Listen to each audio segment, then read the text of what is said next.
కెమిస్ట్రీలో మార్క్స్ ఎక్కువగా సెక్యూర్ చేయాలి అంటే what is the right way to go? ఇక్కడ ర్యాంక్ డిసైడ్ చేసేది ఏంటంటే కెమిస్ట్రీ. నీట్ ప్యాటర్న్ లో కెమిస్ట్రీ అనేది చాలా చాలా ఇంపార్టెంట్. స్టూడెంట్స్ అప్రోచ్ ఎలా ఉండాలి అంటారు టువర్డ్స్ ది కెమిస్ట్రీ? మన ప్రిపరేషన్ కానీ అప్రోచింగ్ కానీ స్ట్రాటజీ కానీ డిఫరెంట్ వేలో ఉండాలి. ఆర్గానిక్ కెమిస్ట్రీ సో దాన్ని ఎలా ప్రిపేర్ అవ్వాలి? ఎవరికైతే ఈ జనరల్ ఆర్గానిక్ కెమిస్ట్రీ మీద బాగా కమాండ్ ఉంటుందో వాటికి లింక్ అయిన మిగతా అన్ని టాపిక్స్ ఈజీగా నేర్చుకోవచ్చు. రివైజింగ్ ప్లాన్ ఎలా ఉండాలి? మనం ఎవరైతే ఈ నీట్ కి ప్రిపేర్ అయ్యే వాళ్ళు న్యూమరికల్ సంబంధించి అట్లీస్ట్ ఒక 30 to 40 క్వశ్చన్స్ సాల్వ్ చేసుకుంటారు daily. Welcome to I dream. నా పేరు లుంబిని. మెడిసిన్ కి దారేది సిరీస్లో this the third episode. So last time already చేసిన 2 వీడియోస్కి అమేజింగ్ రెస్పాన్స్ వచ్చింది. అండ్ అగైన్ చాలా మంది కామెంట్ సెక్షన్లో కెమిస్ట్రీ ఇంపార్టెన్స్ గురించి, సిగ్నిఫికెన్స్ గురించి, ఎలా మార్క్స్ని సెక్యూర్ చేసుకోవాలనే దాని గురించి చాలా కామెంట్స్ వచ్చాయి. సో దాని గురించి మనం సార్తో మాట్లాడదాం. Today we have IIT and NEET Guru Jayakrishna garu. ఆయనతో మాట్లాడదాం. Hello sir. హలో అండి. సో లాస్ట్ టైం మనం చేసిన 2 వీడియోస్కి మంచి రెస్పాన్స్ వచ్చింది. అగైన్ కెమిస్ట్రీ గురించి చాలా డిస్కషన్లో ఉంది. సో కెమిస్ట్రీలో మార్క్స్ ఎక్కువగా సెక్యూర్ చేయాలి అంటే what is the right way to go? First of all chemistry గురించి ఎందుకు అంత డిస్కషన్, ఎందుకు కెమిస్ట్రీ ఇంపార్టెంట్ అంటే ఈ బయాలజీలో జనరల్గా physics, chemistry and botany, zoology. Biology ఎక్కువ థియరిటికల్గా ఉంటుంది, అందరూ ఈజీగా చేయగలరు, కొంచెం చదివేసుకుని గుర్తుపెట్టుకోవడం కొంతవరకు ఈజీనే. ఫిజిక్స్ కొంచెం మ్యాథమెటిక్స్కి రిలేటెడ్ ఉంటుంది. ఆ ఫార్ములాస్ అవన్నీ అప్లికేషన్ చేయడం బయాలజీ స్టూడెంట్స్కి కొంత ఇబ్బందిగా ఉంటుంది. బట్ ఇందులో మీడియంగా ఉండేది ఏంటంటే కెమిస్ట్రీ. కొంత థియరిటికల్గా ఉంటుంది, కొంచెం మ్యాథమెటిక్స్ ఉంటుంది. సో ఈ బయాలజీ కంటే కొంచెం టఫ్ అండ్ ఫిజిక్స్ కంటే ఈజీ ఉంటుంది. సో బయాలజీ అందరూ చేయగలరు కాబట్టి జనరల్గా అది ర్యాంక్ డిసైడింగ్ కాదు.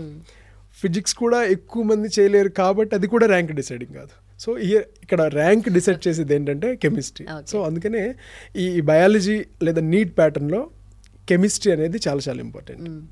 అంటే ఒక గవర్నమెంట్ కాలేజీలో ఒక రీజనబుల్గా ఫ్రీ సీట్ రావాలి అంటే బయాలజీ అండ్ కెమిస్ట్రీ బెటర్గా చేయగలిగితే సరిపోతుంది.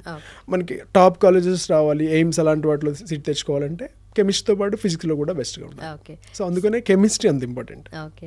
సో స్టూడెంట్స్ అప్రోచ్ ఎలా ఉండాలి అంటారు టువర్డ్స్ ది కెమిస్ట్రీ? అంటే కెమిస్ట్రీలో మనం 3గా డివైడ్ చేయొచ్చు. కెమిస్ట్రీలో ఫిజికల్ కెమిస్ట్రీ అని, next organic chemistry, inorganic chemistry. 3 వింగ్స్కి మన ప్రిపరేషన్ కానీ అప్రోచింగ్ కానీ స్ట్రాటజీ కానీ డిఫరెంట్ వేలో ఉండాలి. సో ఫిజికల్ కెమిస్ట్రీ ఎలా ప్రిపేర్ అవ్వాలి సార్? ఫిజికల్ అంటే కొంచెం మ్యాథమెటిక్స్ రిలేటెడ్ ఉంటుంది. అంటే మెయిన్గా కొంచెం క్యాలిక్యులేషన్ పార్ట్ ఉంటుంది. ఈ బయాలజీ వాళ్ళు కొంత డిఫికల్ట్ ఫీల్ అవుతారు, అంటే ఆల్మోస్ట్ కొంచెం ఫిజిక్స్ లాగా. సో వీటి కోసమని ఆ క్యాలిక్యులేషన్ పార్ట్, ఆ మ్యాథమెటిక్స్ బేస్ మీద కొంచెం ఐడియా ఉండాలి వాళ్ళకి. ఎవరికైతే కొంచెం వీటి మీద ఆ ఈజీ ఉంటుందో వాళ్ళు ఫిజికల్ కెమిస్ట్రీలో ఈజీగా ఎక్సెల్ కాగలరు. అండ్ ఇంకొకటి ఇందులో ద మోస్ట్ ఇంపార్టెంట్ టాపిక్ ఏంటంటే మోల్ కాన్సెప్ట్ ఉంటుంది ఒకటి. ఈ మోల్ కాన్సెప్ట్ మిగతా అన్ని టాపిక్స్లో రెడాక్స్ రియాక్షన్స్ అని ఆర్ ఎలక్ట్రోకెమిస్ట్రీ అని అన్ని టాపిక్స్ కనెక్ట్ ఉంటుంది. కాబట్టి ఈ టాపిక్ మీద ఇలాంటి కనెక్టివ్గా అయితే టాపిక్స్ ఉంటాయో ఫస్ట్ స్టూడెంట్స్ వాటిని ఐడెంటిఫై చేసుకోవాలి. వీటి మీద క్లారిటీ తెచ్చుకుంటే ఇది మిగతా టాపిక్స్ కూడా వస్తుంది కాబట్టి అవన్నీ కొంత ఈజీ ఉంటుంది.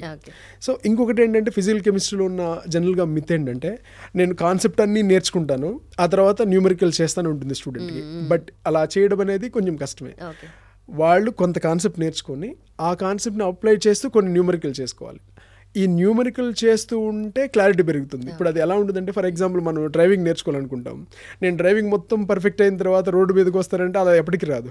కొంచెం పర్ఫెక్ట్ అయిపోతాం, రోడ్డు మీదకి వస్తాం, కొంచెం ప్రాబ్లమ్స్ వస్తూ ఉంటాయి, ఇలా పర్ఫెక్ట్ అవుతాం. సేమ్ ఈ అప్లికేషన్ సైన్స్ ఏదైతే ఉంటుందో వీటి మొత్తానికి కొంత కాన్సెప్ట్ రాగానే మనం కొంత ప్రాక్టీస్ చేయాలి. ఆ ప్రాక్టీస్లో కొన్ని ఎక్కడో స్ట్రక్ అయిపోతాం, మళ్ళీ ఒకసారి కాన్సెప్ట్ నేర్చుకోవడం, మళ్ళీ చదవటం, ఇలా వాళ్ళకి కాన్సెప్ట్కి క్లారిటీ పెరుగుతుంది. అంటే స్టూడెంట్కి ఉండే జనరల్ మిత్ నేను అన్నీ నేర్చుకున్న తర్వాత న్యూమరికల్ వస్తానంటే అలా ఎప్పటికీ రాదు. వాళ్ళకి వచ్చిన దాంతో ఓకే నేను కొంత నేర్చుకున్నాను, ఐ విల్ ఫేస్ ఇట్, అలా స్ట్రాంగ్గా వెళ్ళి న్యూమరికల్ చేయగలిగితే బయాలజీ స్టూడెంట్స్ అందరికీ ఈ physical chemistry or in physics కూడా ఈజీగా నేర్చేసుకోవచ్చు. అంటే మెయిన్ ఫిజిక్స్లో ఉండాలంటే వాటిని అప్రోచ్ చేసి అటెంప్ట్ చేయడమే, అక్కడే స్ట్రక్ అయిపోతారు. కాబట్టి వాళ్ళ మైండ్ సెట్ మార్చుకొని ఎక్కువ న్యూమరికల్స్ మీద ఫోకస్ పెట్టి రెగ్యులర్గా డైలీ ఒక 30 to 40 క్వశ్చన్స్ అలా ప్రాక్టీస్ చేస్తూ ఉంటే ఫిజికల్ కెమిస్ట్రీ ఈజీగా డీల్ చేయొచ్చు. Okay then coming to organic chemistry, most complicated and most toughest అని చెప్పి ఫీల్ అవుతూ ఉంటారు స్టూడెంట్స్. సో దాన్ని ఎలా ప్రిపేర్ అవ్వాలి? జనరల్గా ఆర్గానిక్ కెమిస్ట్రీ ఎందుకు టఫ్ ఫీల్ అవుతారంటే దాన్ని ఎక్కువ బైహార్ట్ చేయాలి, ఎక్కువ గుర్తుపెట్టుకోవాలనుకుంటారు. నిజంగా అలా బైహార్ట్ చేస్తూ గుర్తుపెట్టుకుంటే అది టఫే.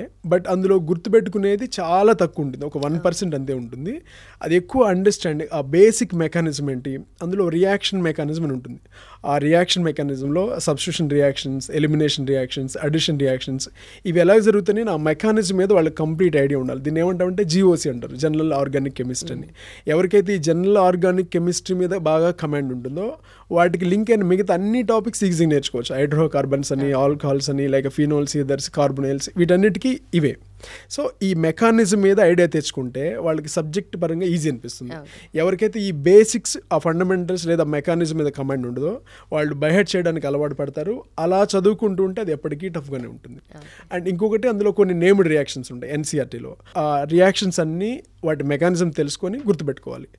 ఈ ఇంపార్టెంట్ నేమ్డ్ రియాక్షన్స్ అండ్ ఆ ఫండమెంటల్స్ అంటే రియాక్షన్ మెకానిజం, వీటి మీద కమాండ్ తెచ్చుకుంటే ఆర్గానిక్ కెమిస్ట్రీని ఈజీగా డీల్ చేయొచ్చు. ఆల్మోస్ట్ మనకి ఎగ్జామ్లో కూడా ఒక 45 క్వశ్చన్స్లో అరౌండ్ ఒక 20 క్వశ్చన్స్ వరకు 18 to 20 ఫిజికల్ కెమిస్ట్రీ నుంచి వస్తాయి. ఆర్గానిక్ కెమిస్ట్రీ 15 to 20 వరకు వస్తాయి.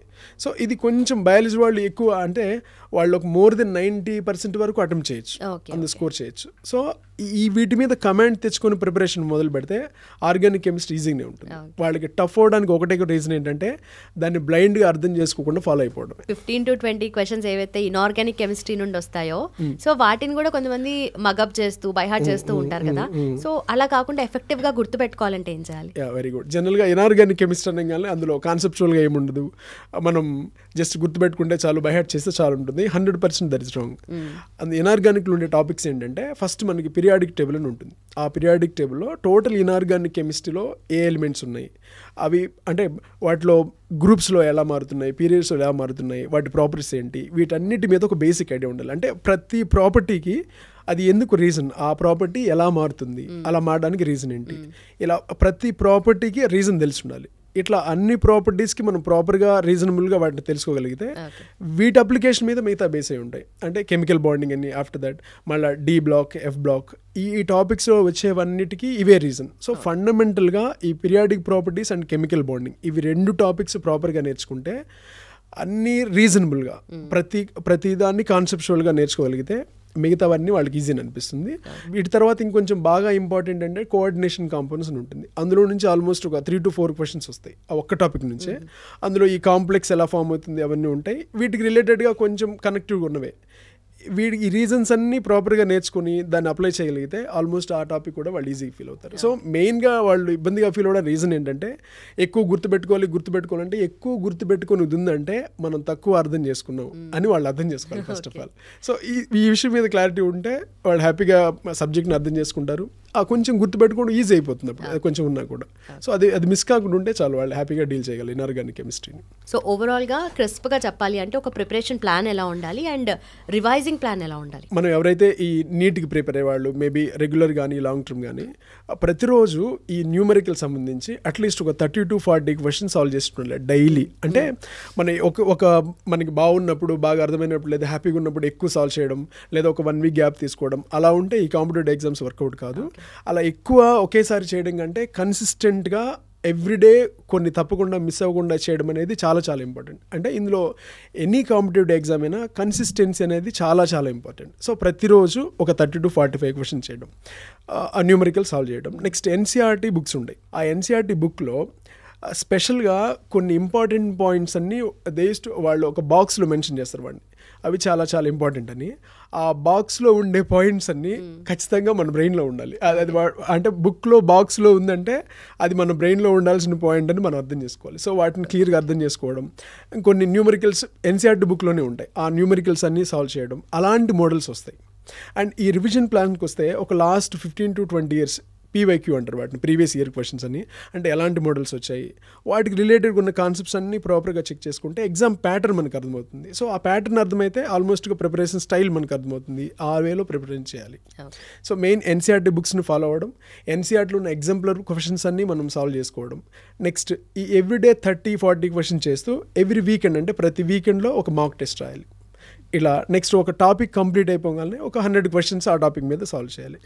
ఇది వాళ్ళ కోర్స్ మొత్తం కంటిన్యూస్గా చేయగలిగితే హ్యాపీగా కెమిస్ట్రీలో ఒక 120 మార్క్స్ ప్లస్ స్కోర్ చేయొచ్చు. అలా స్కోర్ చేయగలిగితే ఒక మంచి గవర్నమెంట్ కాలేజ్లో షూర్గా వాళ్ళకి ఫ్రీ సీట్ వస్తుంది. అంటే బయాలజీ కూడా కవర్ చేసుకుంటుంది, దీంతో పాటు ఫిజిక్స్లో కొంచెం అటు ఇటుకున్నా సరే. సో ఇవన్నీ ఈజీగా ఉంటాయి కాబట్టి దీని మీద బేస్ అయ్యే chemistry is the most important.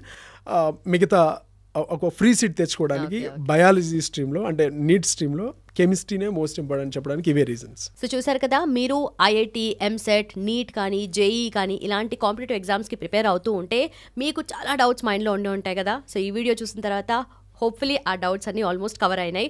And chemistry గురించి మాత్రమే కాదు, ఇంకా ఏ సబ్జెక్ట్స్ గురించి ఎలాంటి డౌట్స్ ఉన్నా కూడా కింద కామెంట్ సెక్షన్లో మెన్షన్ చేయండి. Thank you so much for watching. Keep watching iDream. And for more videos, Please subscribe to iDream. Please subscribe to iDream. Please subscribe iDream. And please subscribe to iDream. For more videos, subscribe to iDream. please like, share and subscribe to the channel. Congratulations, iDream. Subscribe to iDream. Subscribe to iDream. So subscribe to iDream Media. iDream ki iDream team andarki huge congratulations. Please subscribe iDream Media. Please subscribe to iDream. Subscribe iDream. Please subscribe to iDream. iDream అంటే నా కళల ఛానల్ను subscribe చేసుకున్న నోరు తిరుగుతలేదు, మీరైతే గంట గుర్తు కొట్టండి. For more such videos, please subscribe to iDream. Subscribe to iDream. Please subscribe to iDream. Please subscribe iDream Media. Please do subscribe to iDream. Please subscribe to iDream Media. For best entertainment and information, please subscribe iDream. And don't forget to subscribe to iDream.